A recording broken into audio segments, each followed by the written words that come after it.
बिस्मिल्लाहिर्रहमानिर्रहीम students, MA1 के अंदर हमारा लास्ट क्लास में हमने जो है वो cost unit and cost classification का चैप्टर हमने कंप्लीट आउट करा था। और बहुत ही अटमोस्ट इम्पोर्टेंट चैप्टर था जो कॉस्ट अकाउंटिंग के हवाले से डिफरेंट टाइप्स की कॉस्ट देखी थी, कॉस्ट यूनिट की डेफिनेशन देखी थी। इसके बाद हमने करा था लेवल ऑफ एक्टिविटी क्या होता है, कॉस्ट बिहेवियर की डेफिनेशन थी। फिर आपके पास different types of cost as per different level of activity था। उसमें हमने फिक्स कॉस्ट पढ़ा, वेरिएबल कॉस्ट पढ़ा, मिक्स कॉस्ट पढ़ा, स्टेप कॉस्ट पढ़ा। इसके बाद हमने जो है कुछ फॉर्मूलाज जो है डिस्कस करे। प्राइम कॉस्ट क्या होती है, कन्वर्जन कॉस्ट क्या होती है, लिखवाया था। देखो डायरेक्ट और material, basic element of a cost unit में बताया होगा मटेरियल, लेबर और expenses. Material, labour and expenses. शुरू से लेक्चर्स को देखिएगा तो कवर हो जाएगा। Material, labour and expenses. और फिर आपको बताया था दो डिफरेंट टाइप्स की कॉस्ट थी, एक थी डायरेक्ट कॉस्ट और एक थी इनडायरेक्ट कॉस्ट। तो डायरेक्ट मटेरियल, डायरेक्ट लेबर और डायरेक्ट एक्सपेंसेस को जमा करते हैं तो वो आपका प्राइम कॉस्ट बना था। आपने लिखा था ये, उसको क्या ही थी आप, ये सारी चीजें लिखी हुई है ना। अच्छा जी, आपके आपने लिखी सारी क्लासेस।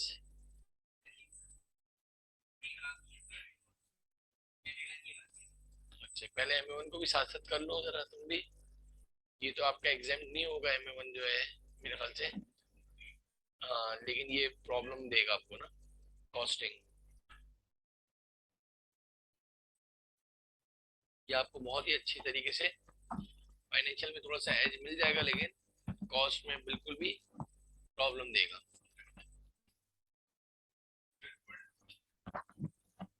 पेपर नहीं दो, लेकिन आपको पता तो सब कुछ हो गई। वो उसमें तो हर चीज, वो तो ये अजम्पशन लेके पढ़ाया जाता है कि आपको पता होगा। बहरहाल आगे बढ़ते हैं। आज आपने पूरे क्यों नहीं देखी अभी तक MA1 की? देख लो जरा सा, सारा बता देना, फिर मुझे नेक्स्ट क्लास के अंदर बता भी देना, सही है। तीनों चारों जो है MA1 के ये पूरे कर लेना, इससे कि हमारा ये पहला चैप्टर सबसे अटमोस्ट इम्पोर्टेंट है। मटेरियल की हेडिंग डालो, हमारा चैप्टर नंबर 2 है मटेरियल। हमारे दूसरे चैप्टर का नाम है material.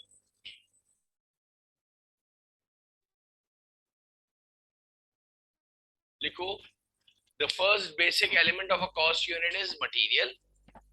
The first basic element of a cost unit is material.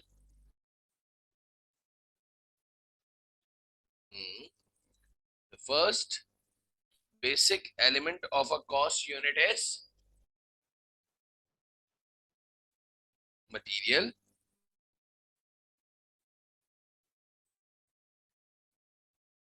क्या लिखा? The first basic element of a cost unit is material. As we know that, full stop के बाद देखोगे, as we know that there are two different types of cost.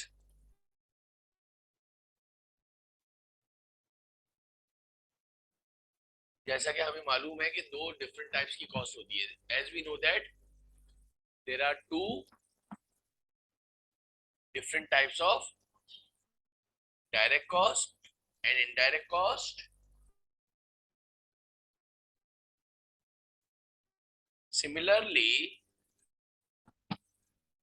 there are two different types of material. As we know that there are two different types of cost, direct cost and similarly there are two different types of material, direct material and indirect material. Good.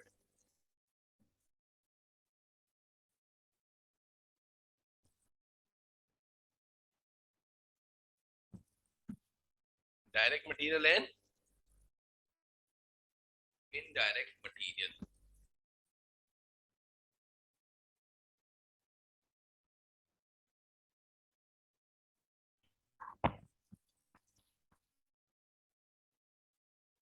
बड़ा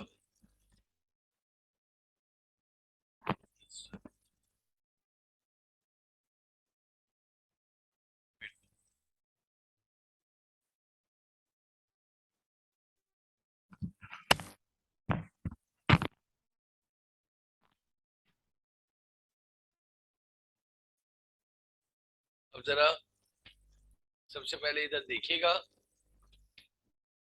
theory के अंदर इसके एक सवालात आते हैं, तो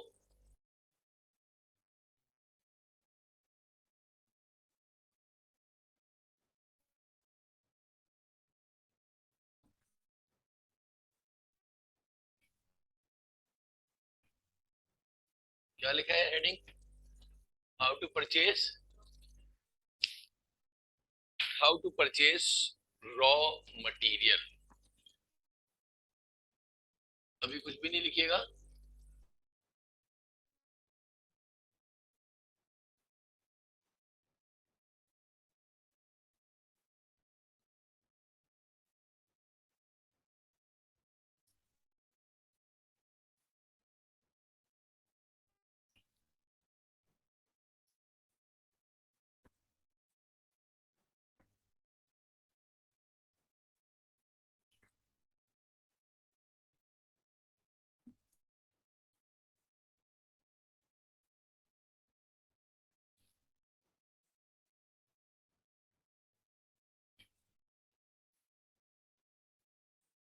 आ जाओ आ जाओ।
ये एक पूरा चैप्टर का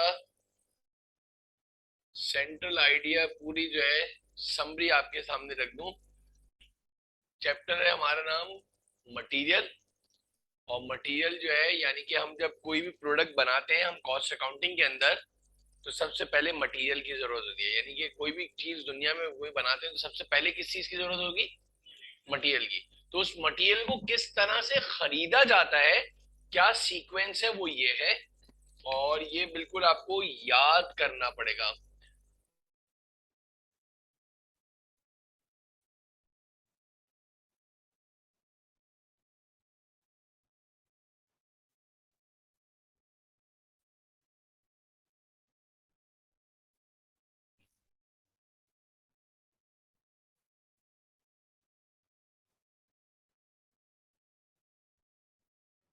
बहुत ही जो एक्सपर्ट्स हैं, बाकी जो ये सीक्वेंस बनाई है या जो हायरार्की बनाई है या जिस आपके पास ये सीक्वेंस बनाई है, काबिल दीद है कि ये इन्होंने इस तरीके से इसको कवर करा है।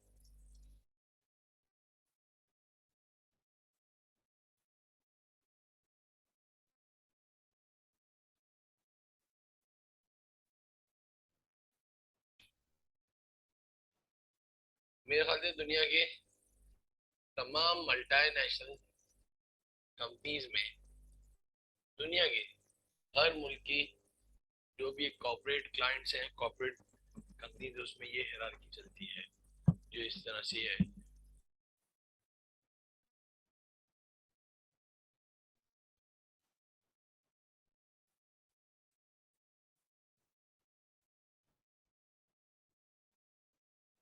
रोटेशन की स्पेलिंग क्या यही है ना?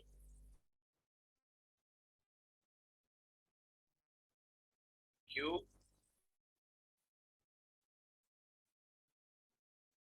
रोटेशन सही बता रहा हूँ ना? पता चला मैंने भी किससे पूछ लिया। Rotation, or you can say the advice note, then delivery note, then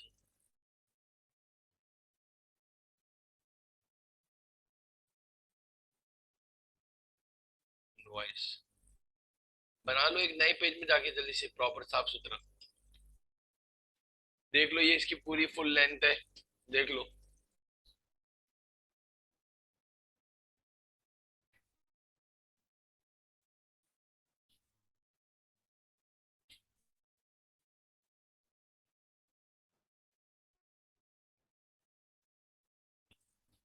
point number one, पूरे फ्लो चार्ट के अंदर मैंने आपसे कहा था कि अब फुल फ्लैश हमारी जो है क्लासेस इंशाल्लाह स्टार्ट हो गई हैं, और हम इसको बहुत जल्दी कवर अप कर लेंगे। जो नए स्टूडेंट्स हैं, तुम कहाँ गायब हो गए थे भाई? जो रिकॉर्डिंग लेक्चर देख के तुम दोनों, आपने भी एडमिशन ले लिया या अभी आप सोच रहे हो? क्या सोच रहे हो?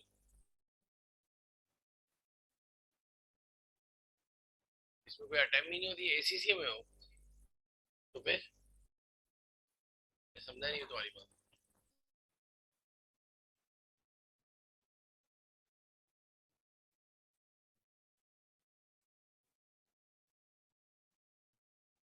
तो सब सही है, तो क्या सोच क्या रहे हो, क्या है मतलब क्या प्लान है?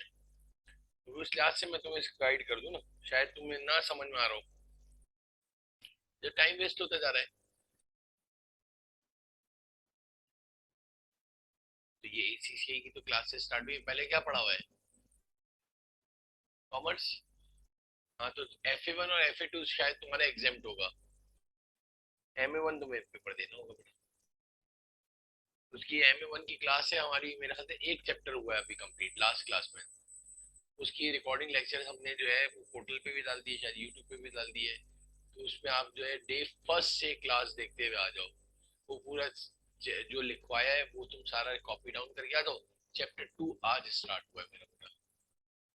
मतलब वो दिसंबर के बाद भी, जब नंबर ऑफ स्टूडेंट्स हमारे गैदर होंगे 8-10 बच्चे, 4-6, 2-3 के प्रैक्टिकल हो रहे हैं, यानी 10-12 पे हमने सेक्शन स्टार्ट करा है। तो मेरा कहने का मकसद है कि दिसंबर में जब वो 10-12-15 होंगे, दिसंबर में नहीं हुए तो दिसंबर के मिड में हो गए, मिड में नहीं हुए तो जनवरी में चले गए, तो वो आपका बहुत लेट हो जाएगा। अगर ज्वाइन करना है तो आप जरूर अभी से कर लो, मेरा ये अपना पर्सनल सोल्यूशन है। उसमें भी यही सारी चीजें, बल्कि एक अच्छी बात ये हो जाएगी कि दिसंबर तक 2 पेपर दे के फारिग हो जाओगे। MA1 तो आपका एग्जाम नहीं होगा, MA1 इंटर कॉमर्स की बेस पे एग्जाम नहीं होता, तो अच्छा है MA1 MA2 से फारिग हो जाओगे। पढ़ोगे तो पेपर दोगे ना बच्चे। सबसे पहला क्या काम है कि हमें तो वो चीज आती है, उससे कि इंटर कॉमर्स के अंदर सिर्फ फाइनेंशियल अकाउंटिंग का पार्ट होता है, फिर कॉस्ट अकाउंटिंग का कोई पार्ट नहीं होता। तो हम लोग जो है इंशाल्लाह, लेकिन आपकी एक और बात बता दूं कि जो आप नॉलेज लेवल पे जाओगे, यानी जिसमें आपके पास पेपर्स हैं F1 F2 और F3, वहाँ पे बहुत सारे ऐसे भी स्टूडेंट हैं जो अल्हम्दुलिल्लाह ACCA करके आपके ए लेवल्स करके आए हैं, तो उनके तो 4 पेपर एग्जाम है, यानी FA1 MA1 FA2 MA2। ठीक है, हम लोगों ने उनको कंपलसरी करें कि आप क्लासेस जरूर लो, हालांकि उनको पेपर देना है F1 F2 F3 का। ठीक है, हमारे जो पास एक्सपीरियंस और जो हमारे पढ़ाने का अंदाज वो है कि बच्चे का एडमिशन वो जो है रिजल्ट बहुत खराब आता है। कॉस्टिंग तो खैर हम कंपलसरी करते ही थे कि वो तो उसको नहीं आती थी, इतनी डिटेल में नहीं है। फाइनेंशियल भी है कि पीछे का एक डेडलॉक है, इतने दिन हो गए, कुछ भूल भाल गया है, भाई पेपर तो देने नहीं है, असल आपकी कॉस्ट उस पे लग रही है। इंस्टीट्यूट आपसे F1 F2 F3 के पैसे ले रहा है, आपसे इसके पैसे ले ही नहीं रहा। सिर्फ पूरी कहानी के अंदर आपका नाम अरीब है क्या ना, अरीब? पूरी कहानी में अरीब एक इससे भी है कि आपका आने की कॉस्ट है बस। जो आपकी कॉस्ट क्या है, आपको एक इंटेंसिव भी मिल रहा है, यानी ये अगर आप देखो तो आपके पास एक ये बहुत बड़ा एक फ्रीडम, एक बहुत बड़ी चीज, अपॉर्चुनिटी है भाई। वो भी सिर्फ हमने इसलिए करा कि हमने ये न्यू स्टार्ट करा है। सीए के अंदर हम अपनी कोई लेवरेज थोड़ी देते हैं। मैक्स 3 दिन की क्लास, आज देखो पोर्टल सबका बंद कर दिया। हमारे पास अल्हम्दुलिल्लाह नंबर ऑफ स्टूडेंट्स हैं, तो इसमें भी हमें अपने को पूरा अल्हम्दुलिल्लाह, इसीलिए मैं FA1 MA1 दोनों टीच कर रहा हूँ कि मुझे पता है कि मेरा स्टूडेंट कहीं पर भी नहीं जाएगा। मुझे एक कॉन्फिडेंस है कि मैं उसको जिस लिहाज से तैयार करूंगा तो इंशाल्लाह वो 7 पेपर हमारे नॉलेज तक कंप्लीट आउट इंशाल्लाह ताला जल्दी हो जाएंगे। जल्दी आया करो भाई, जल्दी आया करो। हाँ चल अच्छा, वेरी गुड। ये तो पुरानी क्लासें नहीं ली है, आज फर्स्ट ही है। बैठिए बैठिए, अच्छी बात। यार F2 F3 मेरे ख्याल से हम लोग MA1 MA2 जब तक कंप्लीट नहीं करेंगे तो नहीं होगा ना। F3 शायद कर दे अगर हमारे पास क्वारीज हुई तो, इसलिए यही बच्चे हमारे आगे आएंगे ना। मेरी बात समझे या नहीं? हम लोग ये देख रहे हैं कि हमारे पास ये बच्चे हैं, अगर हमारे पास A लेवल्स वाले 8-10 बच्चे भी आ गए तो हम उधर से F3 स्टार्ट कर देंगे, उनको बोलेंगे MA1 इधर से ज्वाइन कर लो। हम तो करने के लिए तैयार हैं। मतलब एक चीज हमने अब स्टेप लिया है ना, तो अब अरे भी उसको पीछे नहीं हटना है। थोड़ा सा फर्स्ट मतलब कि समझ लो सेक्शन में थोड़ा सा हो सकता है, जैसे अब हम यूज टू गए अल्हम्दुलिल्लाह हमारे PRC, जो तुम्हें पता होगा सीए का जो पहला लेवल, अभी हमारे अल्हम्दुलिल्लाह मतलब पूरे कराची में 5 जगह सेक्शन चल रहे हैं, एक साथ 5 स्टार्ट हो। इनका वेरी गुड, बिल्कुल सही कहते, तो एक साथ एट टाइम में वो सारी जगहों पे मैं ही पढ़ा रहा हूँ। तो इसलिए एक कॉन्फिडेंस है कि यार करवा लेंगे और अच्छी तरह होता हुआ चल रहा है। सिर्फ इतना कॉस्ट कौन बेयर करेगा टीचर्स? ये तो सिर्फ हमारे क्वायरीज थी, तो इसलिए हमने इधर भी स्टार्ट कर दिया कि भाई इंशाल्लाह ये अच्छा हो गया।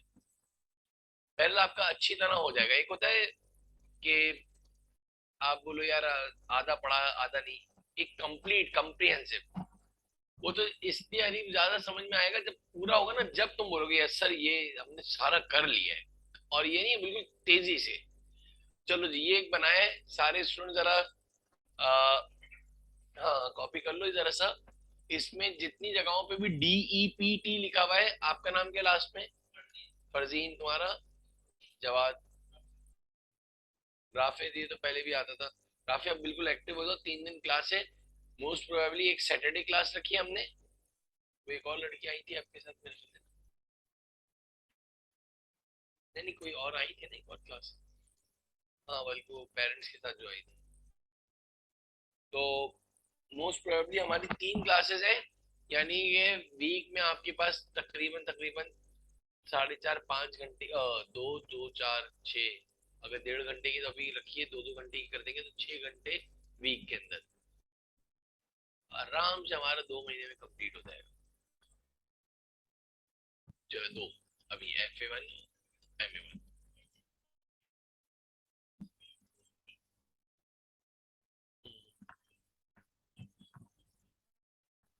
नहीं आप रेगुलर जाती है कॉलेज? जिस दिन, नहीं गवर्नमेंट कॉलेज है, जिस दिन इधर की क्लास ना है तो उस दिन इधर प्रेजेंस। अच्छा है, दोनों तरफ से चीज हो रही है, बहुत अच्छी चीज है।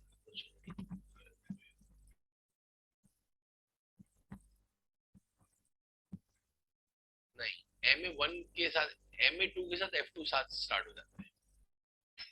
MA2 और F2 साथ में, MA1 के साथ नहीं कर सकते, वो बहुत बेसिक है। नहीं समझे मेरी बात? FA2 जैसे स्टार्ट होगा तो उसके साथ F3, बिल्कुल सही कह रहे। पर ये एक बेसिक बन जाए और फिर MA2 के साथ डायरेक्ट ही F2 करवाएंगे ना, बल्कि सारे टॉपिक वही है। अरे उसके अंदर जो MA2 का पढ़ाऊंगा तो बोलूंगा ये और एडवांस कर लो तो ये F2 हो गया, ये होता है। FA2 के जितने भी टॉपिक्स हैं सिवाय कंपनी अकाउंट्स के, बाकी सारा F3 है। बल्कि आपकी इत्तला के लिए एक और अर्ज कर दूं सारे बच्चों को, FA1 की जो क्लासेस होंगी अभी, FA1 की क्लास में जैसे फॉर एग्जांपल कोई टॉपिक आएगा तो वो हम ऐसा करेंगे अब्दुल राफे कि हमारा FA1 भी कवर हो जाएगा, F3 भी पूरा करवा देंगे उसको, फिर हम वापस नहीं पढ़ेंगे, तो तुम्हारा बहुत जल्दी हो जाएगा। MA2 के साथ तो F2 साथ ही होता है ना, वो तो हम पढ़ा हमारी यूज टू में, लेकिन FA1 और MA1 के साथ जो है ना वो नया बच्चा आता है इनिशियल में, उसके बहुत ज्यादा है, तो इंशाल्लाह हो जाएगा, मतलब तुम्हारा, और इससे भी तुम्हें पॉजिटिव हो जाएगा। मैंने तुम्हें शायद बताया था कि वो तुम्हारी तैयारी तो अभी से स्टार्ट हो जाएगी, कि हम डेबिट एंड क्रेडिट के बाद आएगा, बल्कि इधर से भी स्टार्ट हो सकता है, कॉस्ट कॉस्टिंग मटेरियल के बाद लेबर में ही स्टार्ट हो जाएगी। इसमें भी कुछ ऐसे चैप्टर्स हैं जो पूरे F2 तक करवाएंगे हम। MA1 में भी कुछ ऐसे चैप्टर्स हैं जिसमें एडवांसमेंट नहीं आई है ना, तो वो हमारी पूरा करवा देंगे F2 तक। लेकिन क्या है, किसी चीज में ऐसा है कि वो सिर्फ MA2 में पूछा जाता है, वो MA1 में तो वो बच्चे के लिए बहुत ज्यादा हो जाएगा। चलें जी आगे बढ़ते हैं। तो फिर ये लिखा how to purchase the raw material, पूरी हायरार्की के अंदर, थ्योरी के अंदर लाजमी फर्जीन ये सवाल आता है बच्चे, जितने भी ये बॉक्स बने हुए हैं इसमें दो चीजें हैं। नंबर वन, जहां जहां भी अब्दुल हाफिज DEP जवाब DEPT लिखा है वो सारे डिपार्टमेंट के नाम है, और जो बाकी चीजें लिखी हैं वो सारे फॉर्म है, जैसे एडमिशन फॉर्म होता है, जैसे रजिस्ट्रेशन फॉर्म होता है। अब जरा सुनो, कोई ऑर्डर आया, अरे ये भी एक समझने वाली बात है, और तुम्हारा नाम भूल गया मैं, Hamza. How to purchase the raw material, क्या हुआ, किसी कस्टमर ने आपको ऑर्डर दिया 5000 मार्कर्स बनाने का, जल्दी से कंप्लीट कर ले, 5000 मार्कर्स बनाने का ऑर्डर दिया। मार्कर किससे बनते हैं, अरे प्लास्टिक, बेसिक चीज क्या है, और भी चीजें, वेरी गुड हमजा। और क्या है इसके अंदर, इंक है। तो अब्दुल हाफिज सबसे पहले हमने देखा, स्टोर डिपार्टमेंट वाले को कॉल करी। स्टोर डिपार्टमेंट एक डिपार्टमेंट का नाम है, जहां store department is that department where we store the, very good, where we store the, बाकायदा जवाब जवाब समझा, उसको बाकायदा पैक करके रखा जाता है, यानी वो बिल्कुल बाउंड्री में होता है, मिलियंस और बिलियंस डॉलर का होता है, बाकायदा उसके चौकीदार होते हैं, उसका एक मैनेजर होता है, किसका, स्टोर डिपार्टमेंट का। और स्टोर डिपार्टमेंट में क्या रखा जाता है, वेरी गुड अब्दुल हाफिज, दुनिया के महंगे महंगे केमिकल्स, रॉ मटेरियल, पता नहीं दुनिया जहाँ का सारा। और बाकायदा थोड़े से और एडवांस जरा सुन ले तो, बाकायदा ऐसा नहीं कि यूं फेंक दिया, इससे कि उनको, आपको पानी से बचाना होता है, सनलाइट से बचाना होता है, सूरज की रोशनी से बचाना होता है, तो बाकायदा बिन्स बने होते हैं। बिन्स का मतलब क्या है, अलमारियां। वो इंग्लिश फिल्मों में शायद देखा हो फरजीन, वो लंबी सी एक होती है अलमारी, जिसमें वो मुर्दे को लटाते हैं, देखा है, 6 या 7 फीट की लंबी होती है, उसको बोलते हैं बिन्स।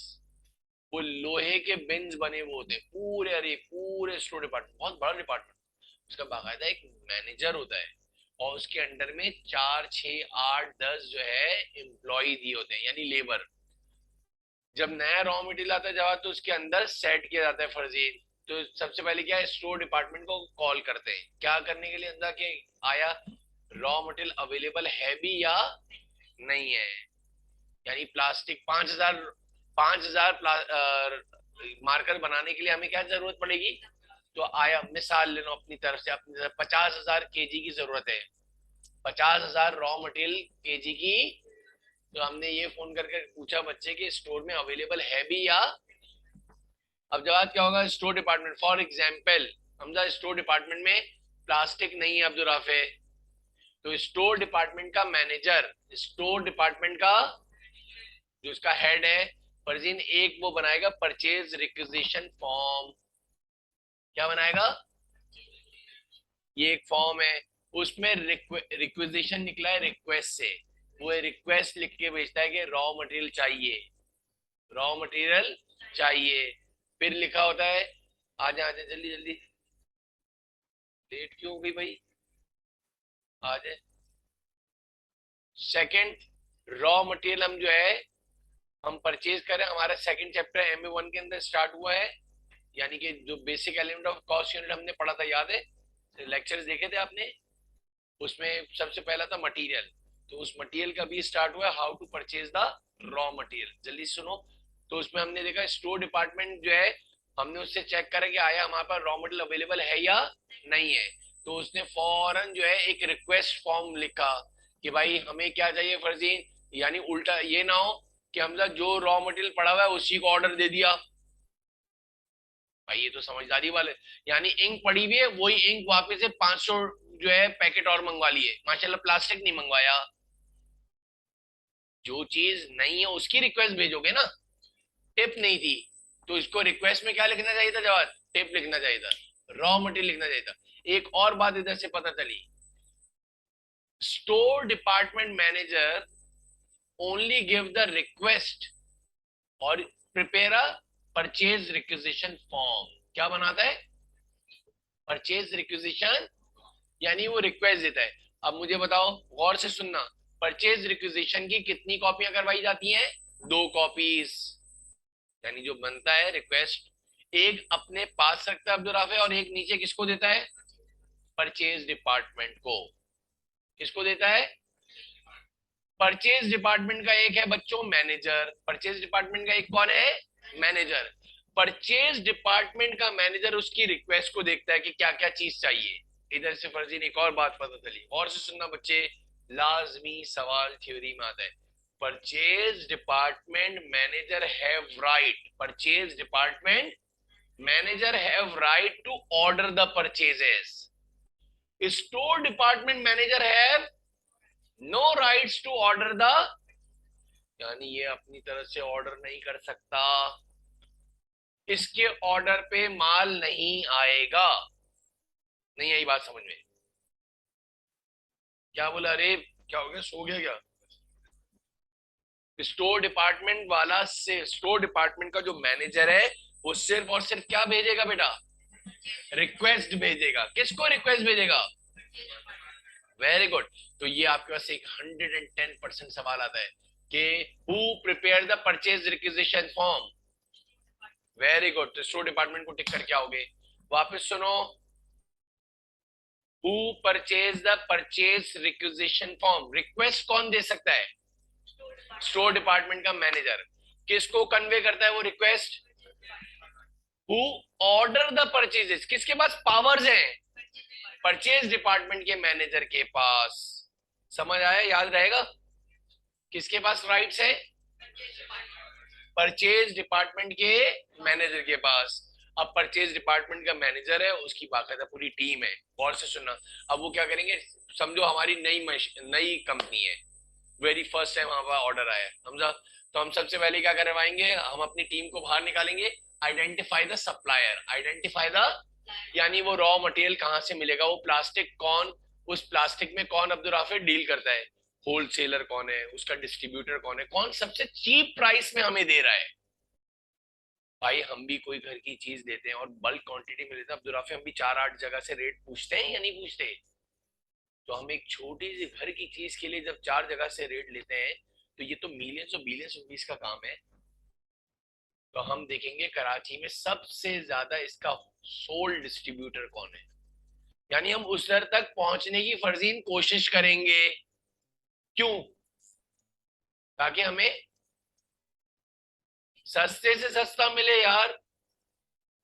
भाई हम क्यों जा रहे हैं कि हम सबसे बड़े होलसेलर, सबसे बड़े डिस्ट्रीब्यूटर, उसको आइडेंटिफाई। अच्छा ये एक दफा की सिर्फ मेहनत करनी है, जब एक दफा फर्जीन हमें पता लगा कराची में ये बंदा ये डील करता है, तो अब्दुल राफे फिर हम, हमारी चेन बन जाएगी उससे, डेली हम उसको ऑर्डर करेंगे, बस वो हमें माल पहुंचा देगा।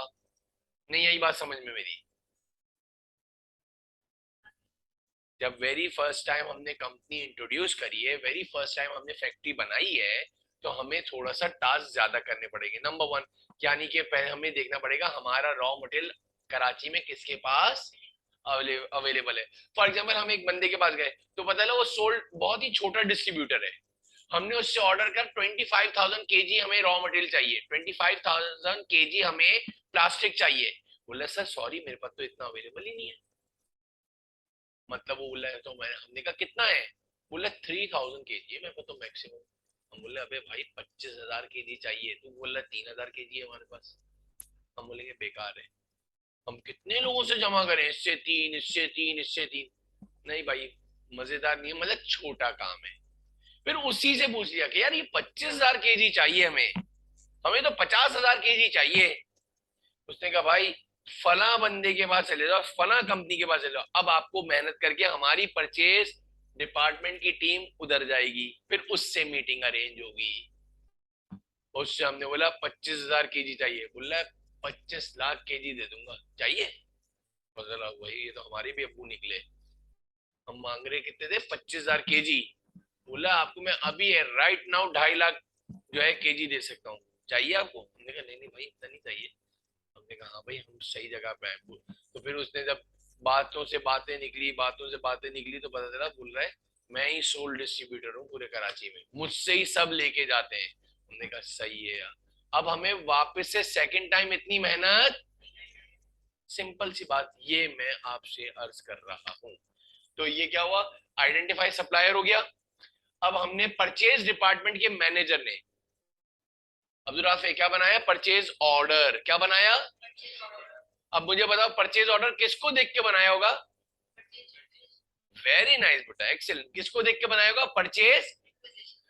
इधर रिक्वेस्ट कुछ और करिए, माशाल्लाह ऑर्डर कुछ और कर दिया। हमें चाहिए था प्लास्टिक, मिसाल दे रहा हूं, और परचेज डिपार्टमेंट के मैनेजर ने मंगवा दिया इंक, जो कि ऑलरेडी हमारे पास पड़ी हुई थी एक बात समझाने के लिए। फिर वापस से सुनो, स्टोर डिपार्टमेंट का मैनेजर क्या बना के देगा बेटा, जल्दी बताओ? Request, requisition. यानी इधर से पता लगा स्टोर डिपार्टमेंट के मैनेजर के पास राइट नहीं होता, पूरी दुनिया के वर्ल्ड वाइड स्टैंडर्ड है ये हिरार्की। आज सीख लो, पूरी जिंदगी के लिए काम आ जाएगा। कहीं पे इंटरव्यू वगैरह देने जाओगे तो ये पूरी कॉर्पोरेट क्लाइंट में, मल्टीनेशनल कंपनी में इसी सीक्वेंस से काम होता है, याद रख लेना। अब वो आपके ऊपर है कि कितना याद रहता है।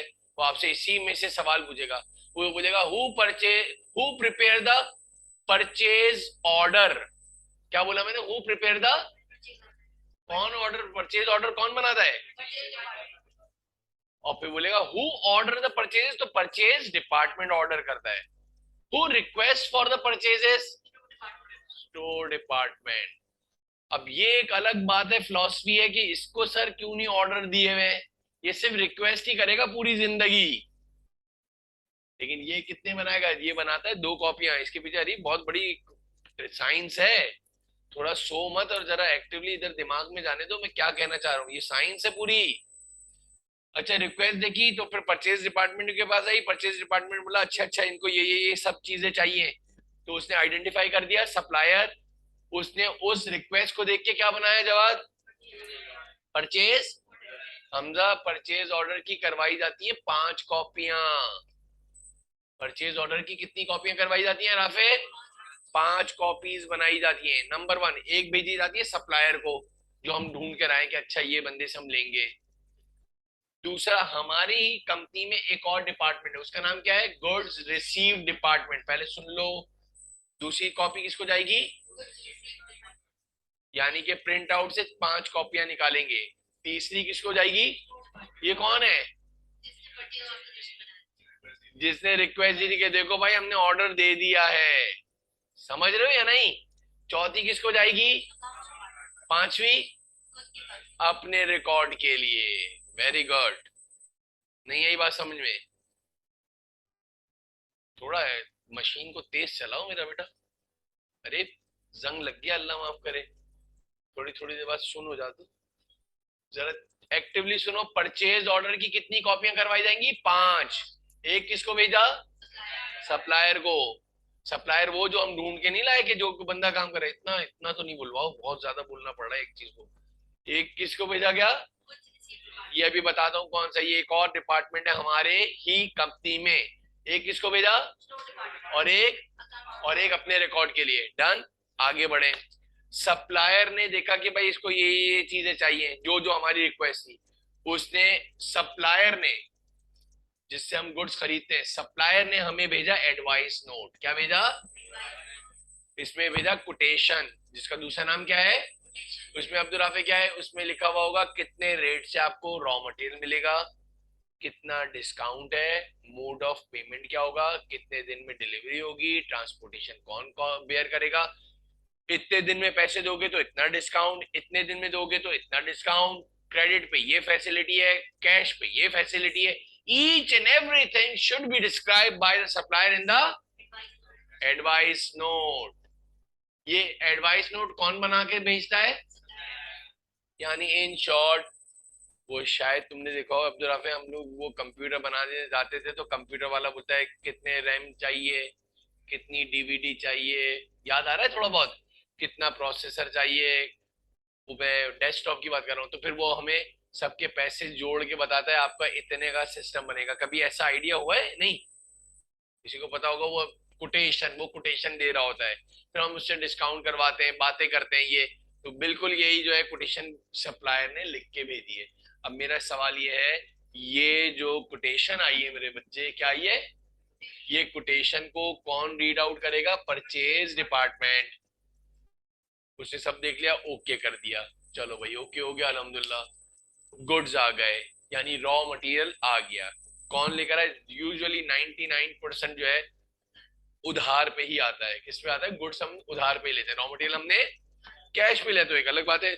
तो वो डिलीवरी नोट साथ लेकर आएगा। क्या लेकर आएगा, कौन लेकर आएगा डिलीवरी नोट, सप्लायर। यानी कि पूरा कंटेनर भर के रॉ मटेरियल आता है अब्दुल राफिक, कोई एक आध सुजुकी के जितना माल थोड़ी आता है, हमारे घर का काम थोड़ी हो रहा है मेरा बेटा, ये फैक्ट्रियों में काम हो रहा है। तो वो डिलीवरी नोट साथ लेकर आया है, ड्राइवर साथ लेकर के आया है। अब देखो एक बात सुनना, देखता हूँ कितना समझ में आया। अरे थोड़ा सा एक्टिवली सुन मेरा बेटा। अरे ये तो पहले ही तूने बहुत लेट में सवाल करा, तो पहले ही होगी बात यार। अरे मेरे बच्चे, जब हमने ऑर्डर करा है तो उससे पहले ही हमको पता है कि क्या है, अकाउंट्स में सबसे पहले रिक्वेस्ट से पहले से देख लिया था कि फंड है या नहीं है। तुम तो बहुत देर में सो के उठे हो। आगे देखो, मैं क्या बोल रहा था कि डिलीवरी नोट आ गया, यानी कि गुड्स आ गए। अब एक सुनो अब्दुल राफे, वो गुड्स जो है डायरेक्ट, फरजीन, वो गुड्स डायरेक्ट स्टोर डिपार्टमेंट में नहीं उतारे जाते, एक और डिपार्टमेंट बना हुआ है फॉर द टाइम बीइंग। क्या मतलब सर, समझ नहीं आई। स्टोर डिपार्टमेंट में क्या रखा जाता है, रॉ मटेरियल। स्टोर डिपार्टमेंट में क्या रखा जाता है, जो नया रॉ मटेरियल आया है वो डायरेक्ट उस स्टोर में नहीं रखा जाता। सर ये बात समझ नहीं आई, दो दो मरतबा मेहनत, जी नहीं, दो मरतबा की मेहनत के बच्चे, जरा गौर से सुनो। पता चला उसने बोला कि हमने 50,000 डब्बे भेजे, 50,000 डब्बे हमने उसमें भेजे, किसमें, कंटेनर में। और आपने पता चला फर्जी निकाल निकाल के स्टोर में सेट करना शुरू कर दिए, जिसमें हमारे पहले भी ऑलरेडी शामिल थे, तो मिक्स हो गया, पता ही नहीं चला भेजे कितने थे माशाल्लाह। नहीं आई बात समझ में। दूसरा, बहुत सारा रॉ मटेरियल स्पॉइल्ड भेजा था, खराब, पता ही नहीं चला कितना खराब भेजा था, कितना शॉर्ट भेजा था। कभी भी जो नया माल आता है, नए माल से मतलब नया रॉ मटेरियल आता है, वो जवाब कभी भी स्टोर डिपार्टमेंट में रखा, वो कहाँ रखा जाता है, वेरी गुड, एक शेटर बना होता है अब्दुल राफे, उस दर सारा रॉ मटेरियल उतारा जाता है हमजा। और उस गुड रिसीव डिपार्टमेंट का एक होता है मैनेजर जवाब। कौन होता है एक, वो मैनेजर अपने हाथ से अब्दुल राफे पूरा गुड रिसीव नोट बनाता है। खतरनाक बात कह रहा हूं, क्या बनाता है, ये गुड रिसीव नोट किसको देख के बनाता है, जो भी रॉ मटेरियल कंटेनर से उतरा। अब जरा गौर से सुनो, डिलीवरी नोट आया है 50,000 बॉक्सेस का, ये किसने बना के भेजा है, वेरी गुड अब्दुल राफी, ये किसने बना के भेजा है, फरजीन। और गुड रिसीव डिपार्टमेंट के मैनेजर ने, गुड रिसीव, जो गुड रिसीव नोट बनाया उसके अंदर लिखा हुआ है 45,000 डब्बे हैं। शरारत समझ में आई या नहीं आई, भेजे कितने, 45, और इनवॉइस कितने की बना के भेजी है, हम वो डिलीवरी नोट को कभी एक्सेप्ट ही नहीं करेंगे।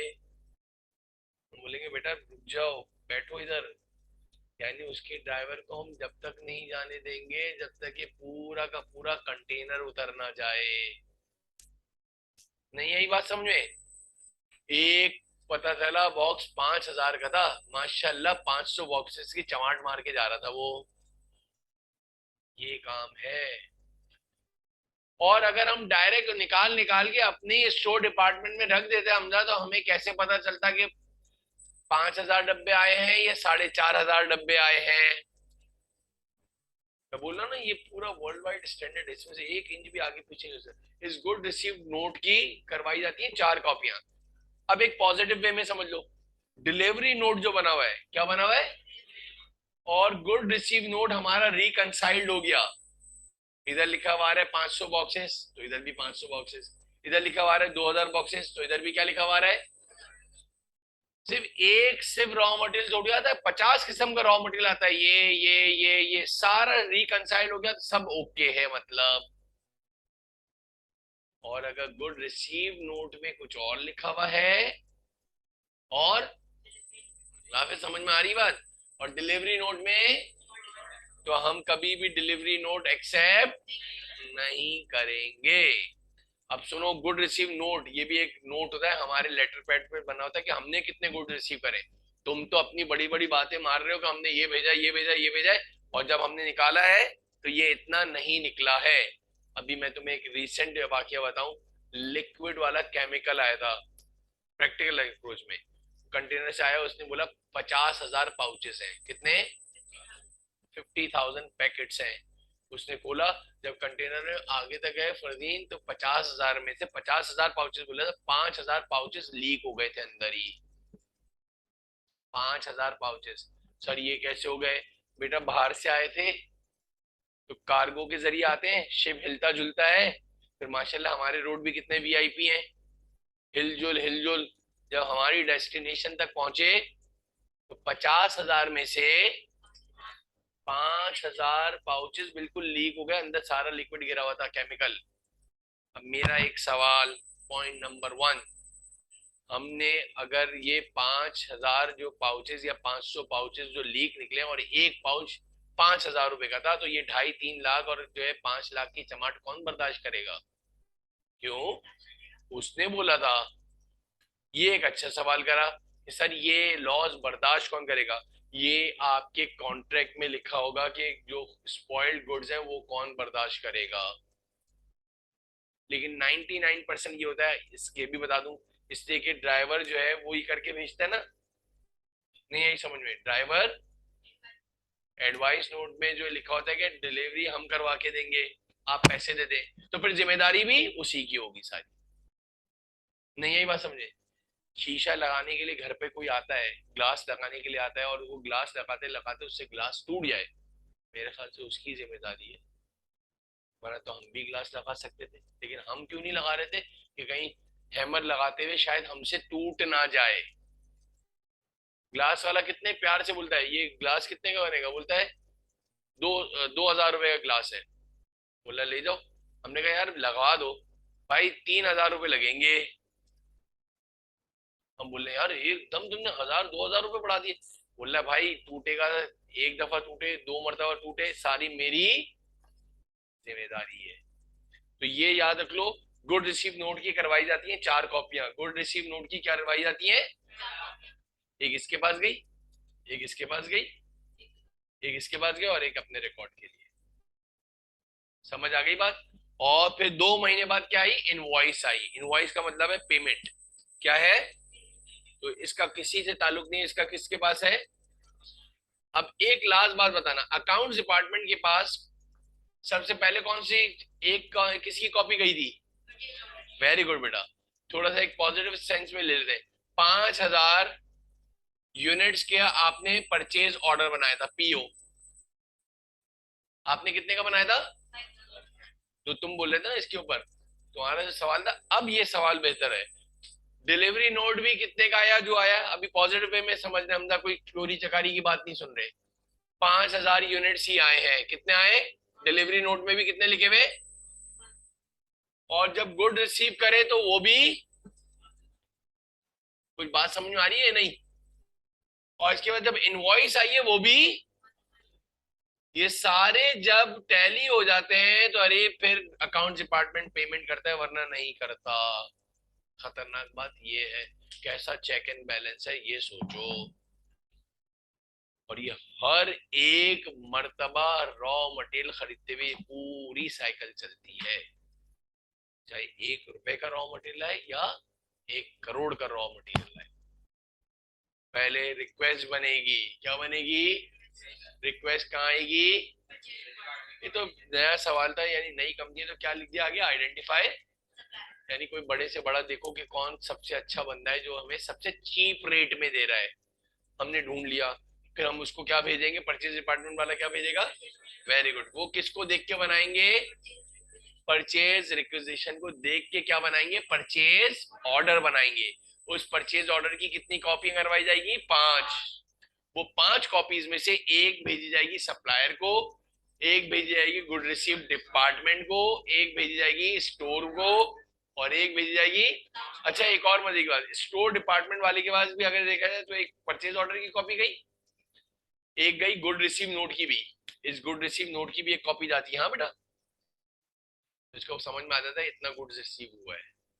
नहीं यही बात समझे, कॉपी कर लो बेटा, समझ में आ गया है, कोई सवाल है तो पूछ सकते हो। ये अच्छा सर ये इतना चेक एंड बैलेंस क्यों रखा है, भाई सबसे ज्यादा रॉ मटेरियल चोरी होता है। एक एक बॉक्स 50-50 हजार रुपए का है केमिकल्स का। लेबर की तनख्वाह अल्लाह माफ करे 7,000 10,000, और शाम में मगरिब के बाद जाते हुए एक 50,000 रुपए का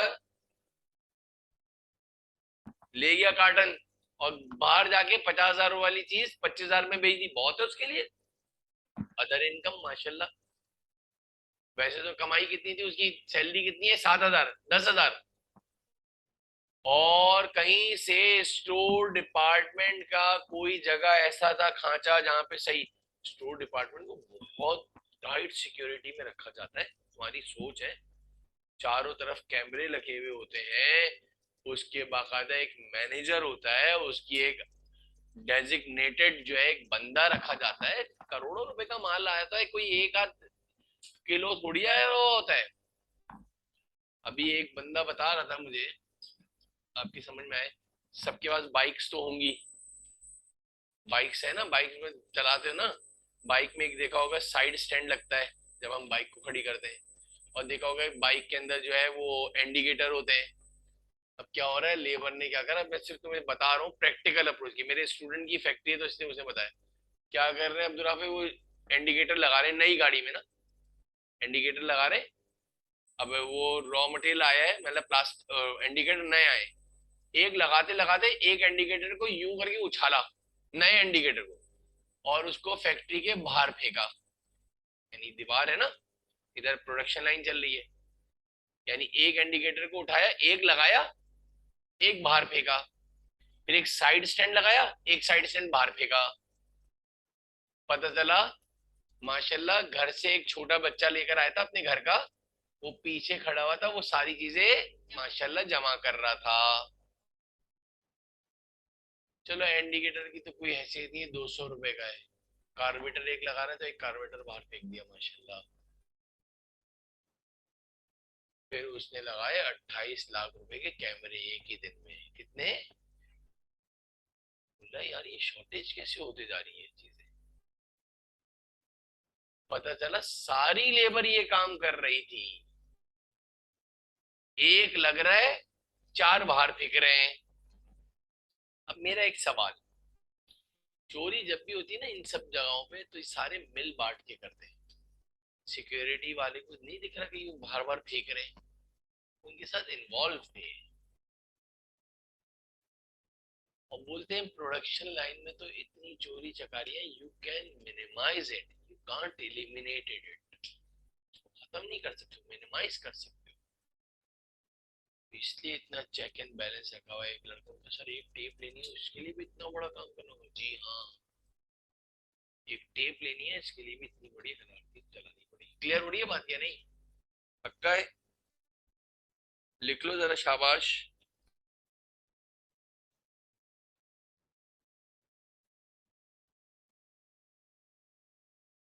क्लास कितने बजे तक है? पहली 4:30 तक है। नेक्स्ट देखो, हमारे चैप्टर का नाम रॉ मटेरियल है। हाँ बेटा, ये चैप्टर नंबर 2 है हमारा।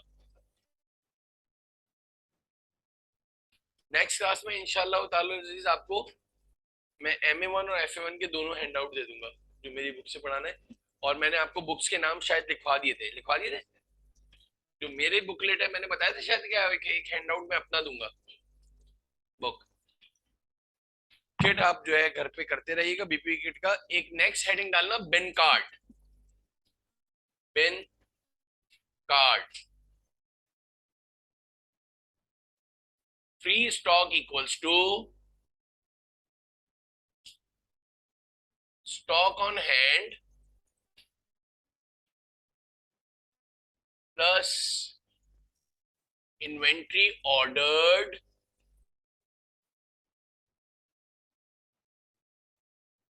minus inventory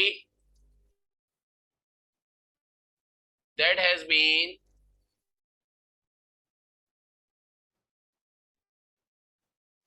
scheduled for use.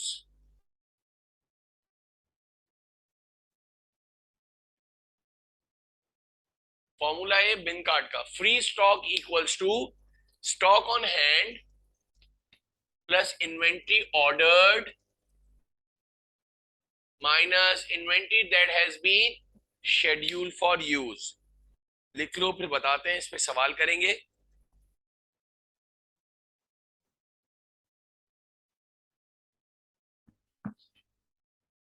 Sir क्या मतलब इसका, क्या है, क्यों है, कैसे है, अभी देखते हैं इसको।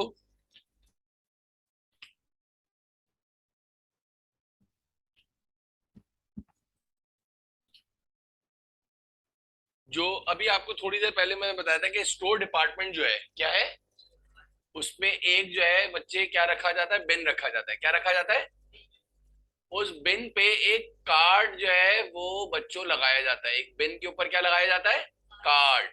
उस बिन कार्ड के ऊपर ये वाला फॉर्मूला रखा जाता है, और होना भी चाहिए। वो बिन मैंने बताया लोहे की जो है बड़ी बड़ी जो है कबर्ड्स होती है, और वो बड़ी लेंथ में यानी 6 फीट होती है। उसके अंदर रॉ मटेरियल रखा जाता है ताकि उनको सनलाइट से बचाया जाए, उनको पानी से, रेन से, सैलाब से, सब चीजों से, फ्लड वगैरह से बचाया जाए। अब क्या है, वो बार बार खोल के कौन चेक करे, और लाखों की तादाद में होते हैं, हजारों की तादाद में बिन रखे हुए होते हैं। तो उस बिन के ऊपर फर्जीन क्या लगा था, ये फॉर्मूला लगा होता है। मिसाल दे रहा हूं, जरा समझिएगा बहुत अच्छी तरह, इंशाल्लाह ताला अजीज आपको समझ में आ जाएगा। ये एक बिन है, इसके ऊपर ये कार्ड लगा हुआ है, उस कार्ड पे ये फॉर्मूला लगता है। क्या फॉर्मूला है, जरा पढ़ो। फ्री स्टॉक इक्वल्स टू, याद कर लो, इधर ही याद कर लो, stock on hand plus inventory ordered minus inventory that has been scheduled for. एक और बात बताऊं, ये फ्री स्टॉक का मतलब है, आगे लिख लेना अपने पास, क्लोजिंग स्टॉक। फ्री स्टॉक का मतलब है closing stock. Stock on hand का मतलब है ओपनिंग स्टॉक। तो जिंदगी आसान हो जाएगी। Opening stock.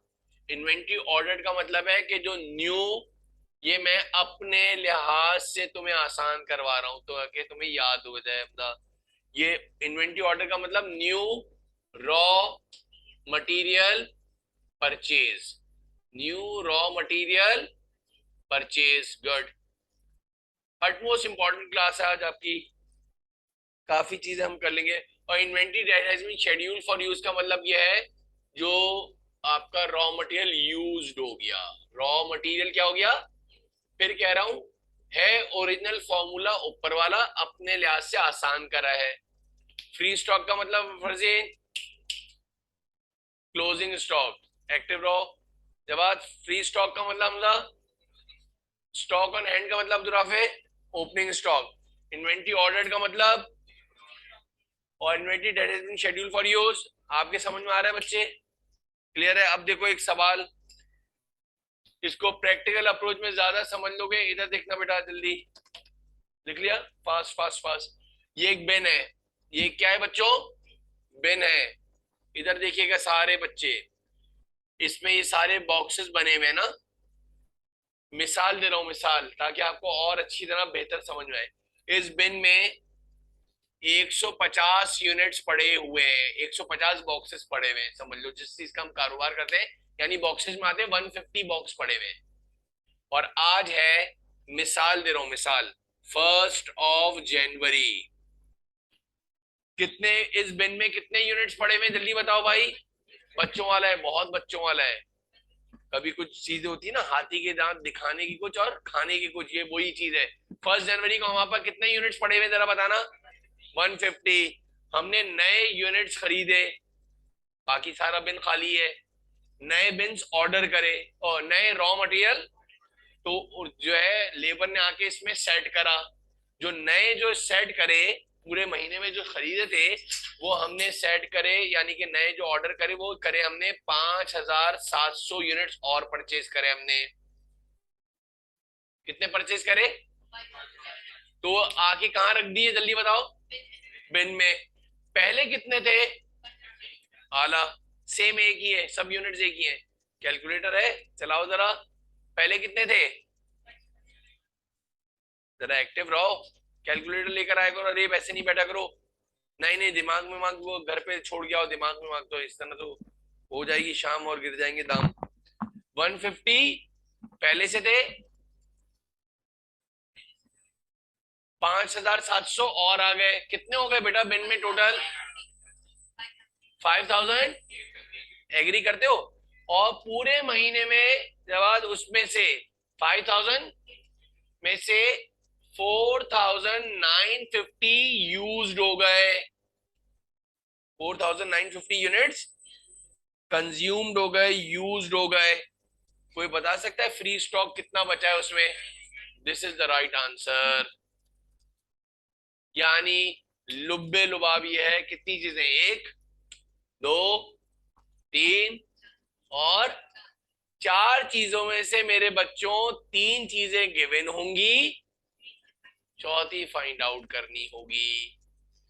कभी पूछेगा फ्री स्टॉक, कभी क्या पूछेगा?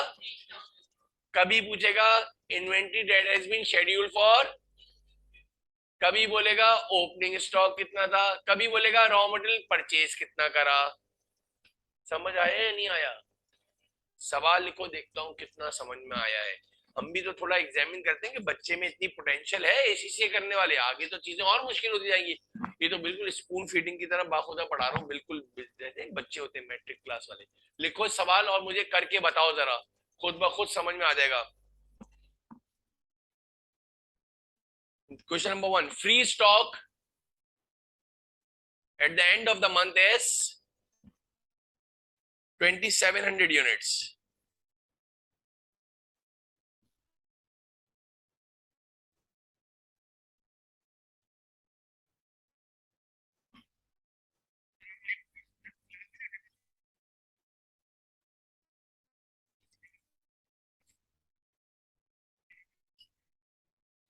फ्री स्टॉक क्या लिखा हमने? The free stock at the end of the month is 2700 units. आगे लिखोगे inventory that has been scheduled for use is 9500 units. Inventory that has been scheduled for use is 9000 and stock on hand is 9500 भाई, 9500 units लिखा ना रफे। Inventory that has been scheduled for use is 9000 and stock on hand is 700 units and stock on hand is, हमने सही तरह लिखा है बेटा? Required की हेडिंग डाल के लिखो। आपका नाम क्या है? रिदा, बी विदा। रिक्वायर्ड में लिखो विदा, फाइंड आउट इन्वेंट्री ऑर्डर्ड। चलो करके बताओ, सिर्फ एक क्लू दे रहा हूं, सीधा सीधा फॉर्मूला रखना और नीचे वैल्यूज रखना, इधर इधर करोगे आंसर आ जाएगा। इतना मैथ्स तो तुम्हारा कॉमन आना चाहिए। बस हाँ, पेपर में अल्लाह ना करे पेपर में बच्चे ने ये फॉर्मूला भूल गया, फिर जीरो। मैंने आपसे कहा कि आपको ये फॉर्मूला याद होना चाहिए। मैंने बताया आपको, क्या बताया बेटा? बेटा आपको मैंने शायद बताया क्या? सबसे पहले नंबर 1 बताया,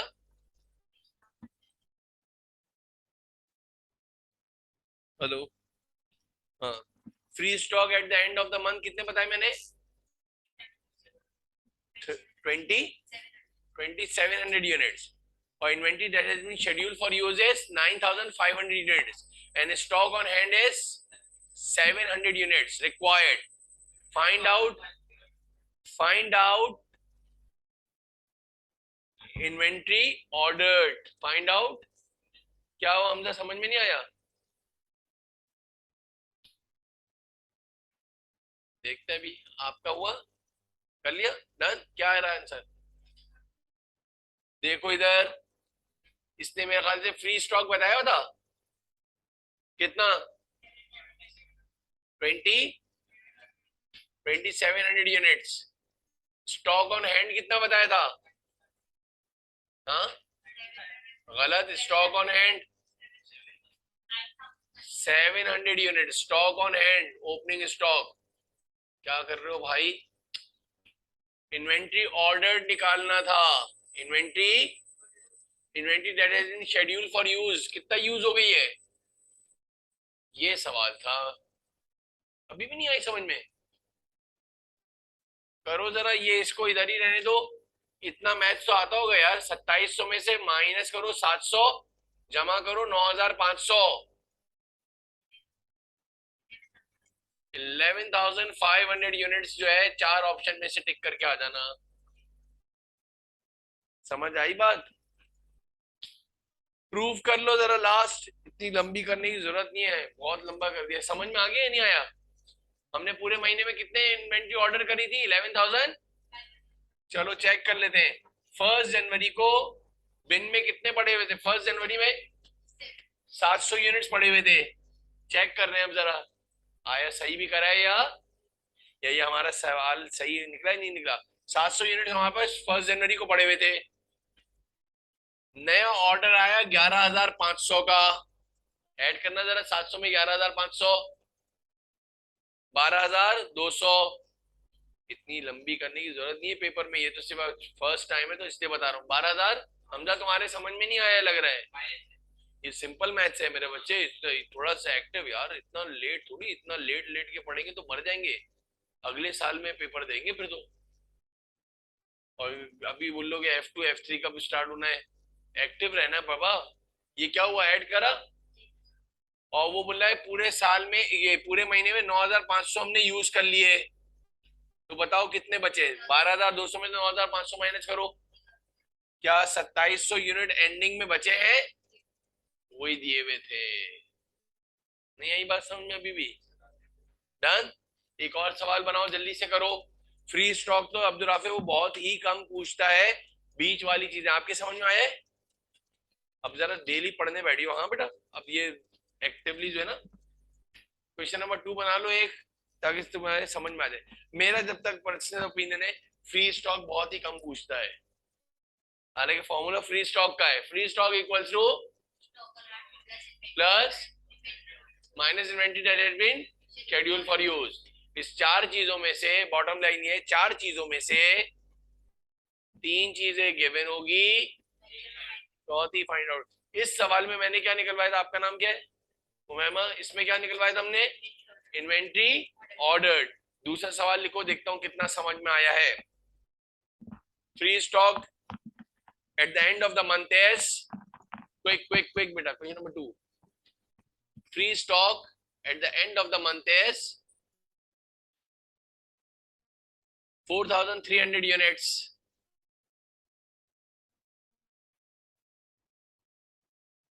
Inventory ordered during the month 15,500 units.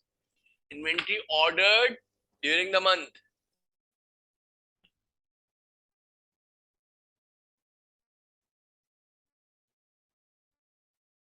$15,000 500 और फिर लिखोगे नेक्स्ट।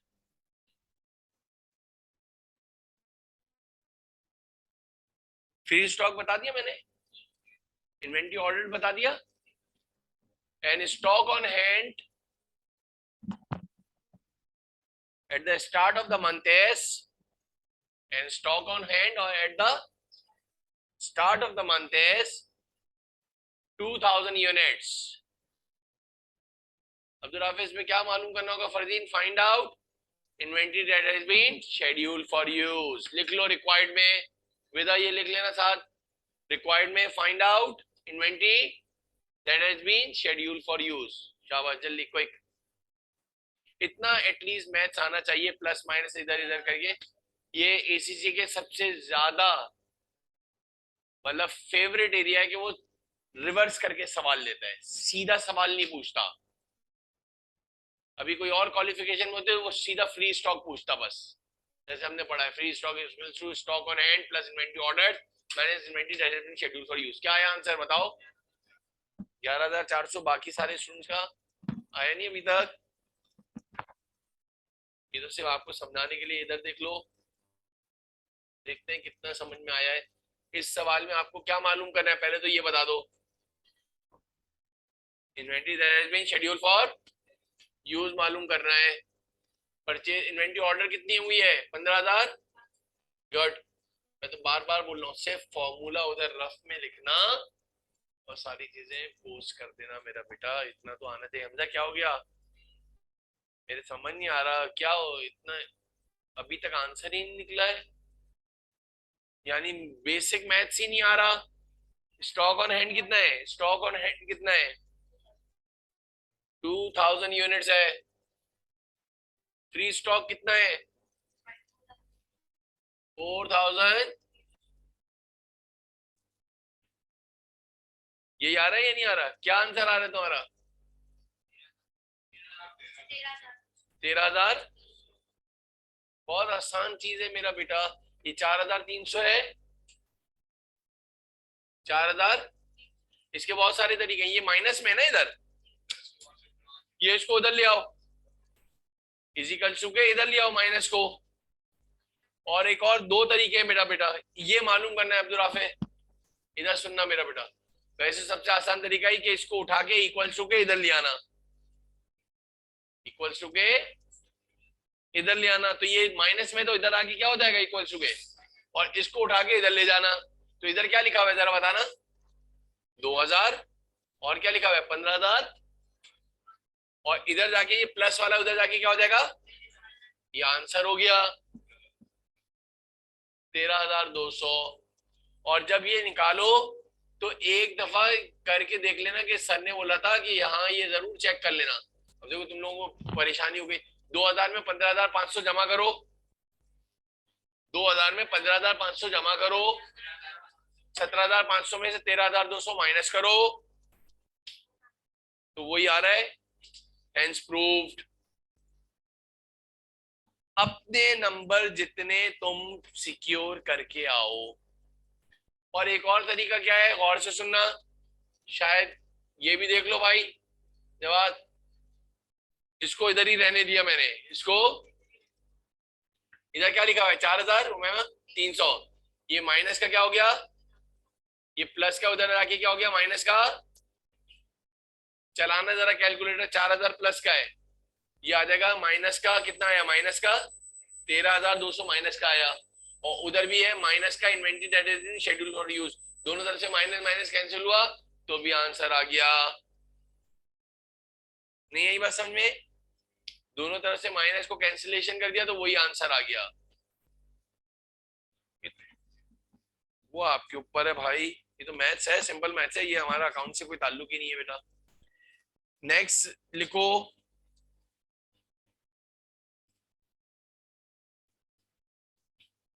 ये हमने बिन कार्ड कंप्लीट कर लिया। नेक्स्ट लिखोगे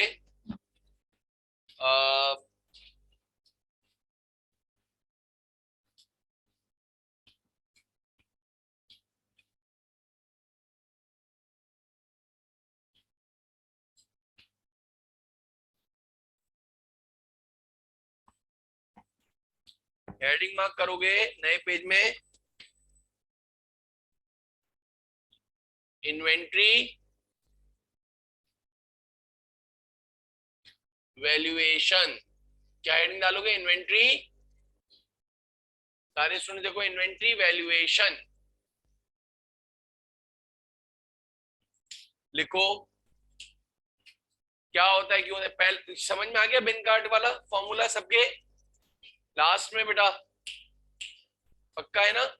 उन चार चीजों, मैंने दो एग्जाम्पल बनाई है, जो सवाल दूंगा उसके अंदर चारों चीजें होंगी। सही है? समझा? समझ में आ गया? एक्टिव बैठना है मेरा बच्चे, थोड़ा सा बहुत सालों बाद लग रहा है पढ़ने बैठे हो वापस से ना। और वैसे ही माशाल्लाह सारे के सारे जो है कोविड से पास होकर आए हुए, तो वो दिख रहा है, झलक रहा है कि सिंपल मैथ्स प्लस माइनस नहीं हो रहा। और ये वाकई एक नेचुरल फिनोमेना है, इसको नहीं चलाओगे ये बूढ़ा हो जाएगा, सोचने समझने की सलाहियत भी खत्म हो जाएगी। चलाया करो मेरे बच्चे, चलाया करो, तो ये जिंदा रहेगा। इस पे जोर नहीं डालोगे तो बोले नहीं यार मैं कोई भी मुश्किल चीज नहीं करूं, तो ये जो है परेशानी ही होगी। के ऊपर सारे अटेंडेंस लिख देना जरा, जितने भी बच्चे हैं, और आगे तुमने भर दी। नेक्स्ट लिखेगा इन्वेंट्री वैल्यूएशन में लिखेगा there are two different systems used, there are two different systems used for inventory valuation. There are two different systems used for inventory valuation. Number one, there are two different systems used for inventory. एक का नाम है periodic inventory. क्या होता है, क्यों होता है, कैसे होता है, कब होता है, बात की बात है, इसलिए कि अभी तो आपको सारी चीजें नई है। Periodic inventory system, परपीचुअल परपीचुअल inventory system, ये दो सिस्टम्स हम पढ़ेंगे। सर ये होता क्या है, ये बात की बात है। एक का नाम है पीरियोडिक इन्वेंट्री सिस्टम और दूसरे का नाम क्या है? Perpetual inventory system. Next heading डालोगे methods used for inventory valuation. ये दो सिस्टम, आपने क्या नाम हेडिंग क्या डाली थी? सिस्टम्स यूज्ड, यही डाली थी ना इन्वेंट्री वैल्यूएशन में। देयर आर, क्या लिखा आपने भाई? There are two different system used for, और वो दो सिस्टम कौन से Abdul Rafe? Periodic inventory system और परपीचुअल इन्वेंट्री सिस्टम, ये दो सिस्टम्स के नाम है। नेक्स्ट हेडिंग डालो methods used for inventory valuation. इन दोनों सिस्टम में तीन मेथड यूज होते हैं। There are three different method used for inventory valuation. थोड़ा तेज काम करो। देयर आर टोटल कितने बेटा बेटा? Three different use for inventory valuation. Number one, पहले सिस्टम का, पहले मेथड का नाम FIFO। ये कोई दही बड़ों के नाम नहीं है, FIFO. First in first out. क्या होता है, क्यों होता है, बात की बात है। First in first out. LIFO दूसरे मेथड का नाम है। Last in first out.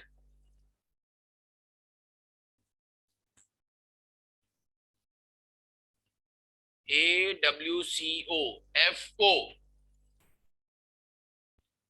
Average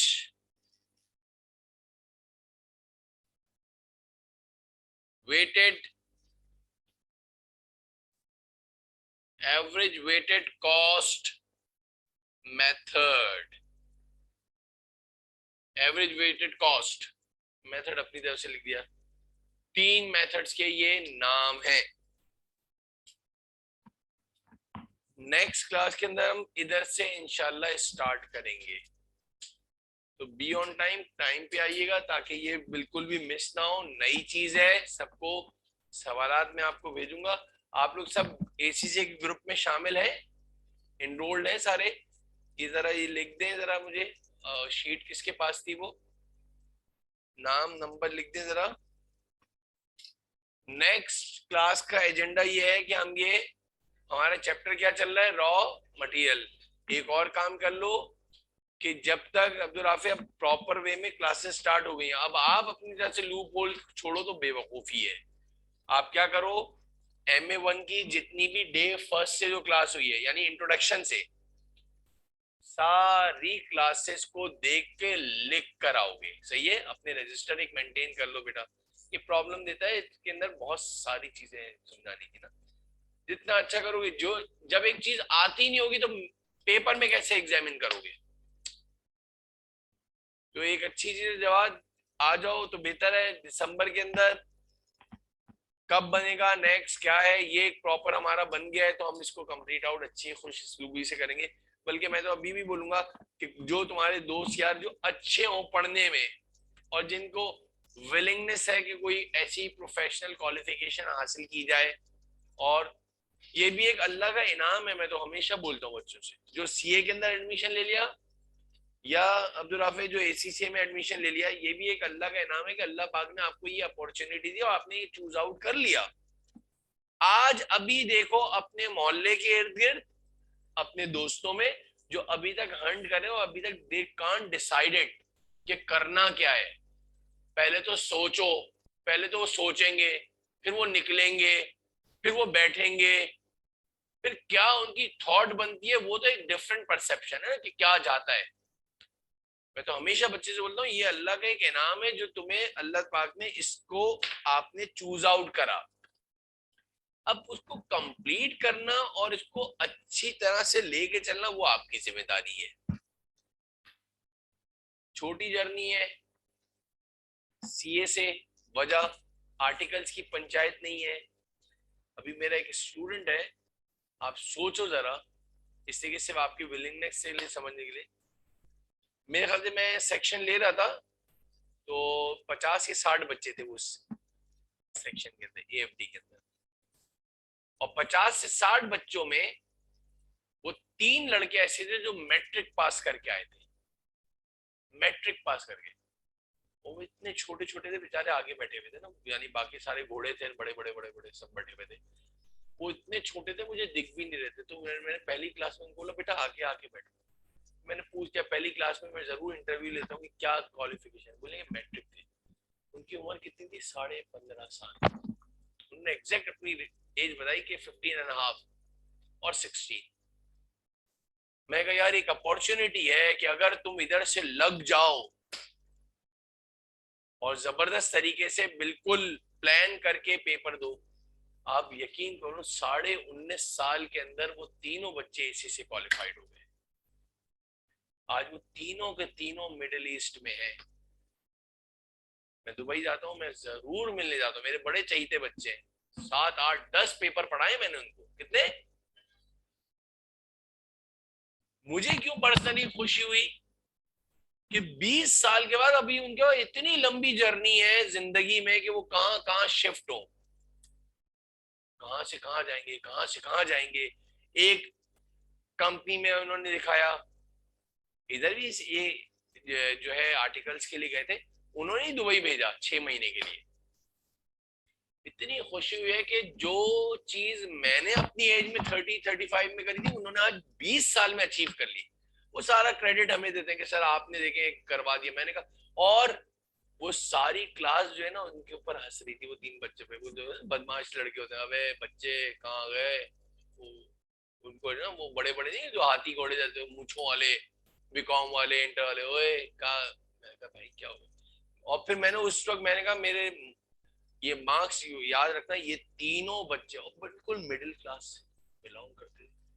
मैं कहा ताकत लगा दो, जान लगा दो, फर्स्ट अटेम्प्ट में पेपर करो। और जब उन्होंने परफॉर्म करा, मैट्रिक के बच्चे 96 और 98 नंबर लेकर आए। मैंने उसी वक्त देख लिया था कि ज्यादा ये चले जाएंगे, ये कर लेंगे। पेपर 1 और पेपर ये MA1 और FA1 में 96 98 मारे। और जो बड़े बड़े थे ना, जो बड़े इंटर कॉमर्स के आए थे, वो तो ऐसा लग रहा था जैसे उनका आधा ACC ना हुआ हो। उनके 50 आ रहे, 52 आ रहे, 55 आ रहे, अल्लाह माफ करे। और वो उनको बिल्कुल डी ग्रेड, अल्लाह माफ करे, ऐसे समझे जैसे पता नहीं क्या है ना। मैंने कहा याद रखना, सबसे पहले ये 3 बच्चे क्वालिफाई हो गए। वो ग्रुप आज भी बोलता है सर नासिर वोरा की बात खतरनाक थी। आ रहे पीछे होंगे, लड़कियां भी थी 50 60 में, 25 तो लड़कियां थी, 25 लड़के थे। तो ये क्या है, एक अपॉर्चुनिटी। तकरीबन अभी मेरे ख्याल 1.5 लाख 2 लाख रुपए की सैलरी पे है पाकिस्तानी। उम्र कितनी है, 20 22 साल हो गए होंगे। अभी तो मैं 4 साल पहले की बात बता रहा हूँ, 4 साल हो गए ना उनको, और पुरानी बात बता रहा हूँ। अब वो आगे और जर्नी में देख रहे हैं। ये एक और अच्छी चीज हो गई, मैट्रिक के साथ साथ उन्होंने इंटर भी करते जा रहे थे साथ साथ, इससे कि these are the certificate programme, these are not the degrees programme ना, ये डिग्री प्रोग्राम नहीं है। CA हो गया, ACC हो गया, ये क्या है, सर्टिफिकेट प्रोग्राम्स है। तो उन्होंने क्या करा, मैट्रिक के बाद इंटर में कॉमर्स में जो है गवर्नमेंट में एडमिशन ले लिया। लेकिन मुझे जो अच्छा लगा कि मेरे ऐसे चाहिए थे, और हजारों बच्चे क्वालिफाई हुए हमारे तरफ। लेकिन वो 3 बच्चों में ये खुशूसियत थी कि वो मैट्रिक करके आए थे। जब उन्होंने जब FA1 MA1 पढ़ लिया, FA2 MA2 पढ़ लिया, तो उनके लिए इंटर तो अल्लाह माफ करे बिल्कुल ऐसा हो गया ना, वो ऐसे यूं ही सोते सोते देकर आ गए ना FA2 फर्स्ट इंटर।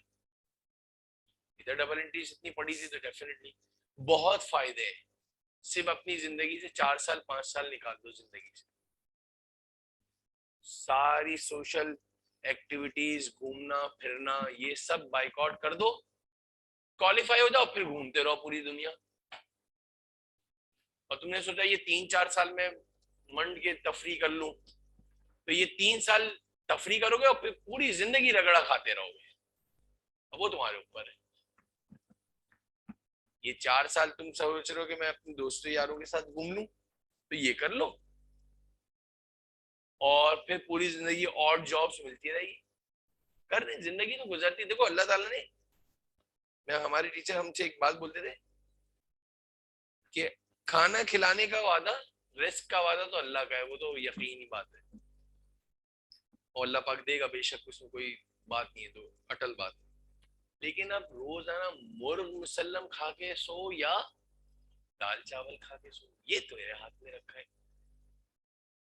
जैसी जॉब होगी, जैसी अर्निंग होगी, ऐसा लिविंग स्टैंडर्ड होगा। वो लिविंग स्टैंडर्ड कब आएगा, जब अच्छी जॉब होगी, जब अच्छा कैरियर होगा, पढ़ा भाई ऐसा होगा, डेफिनेटली तो एक और जॉब्स ही मिलेंगी। समझ में आया बच्चे? आज के लिए इतना ही काफी है। इंशाल्लाह MA1 को फिर हम जो है नेक्स्ट क्लास के अंदर स्टार्ट करेंगे।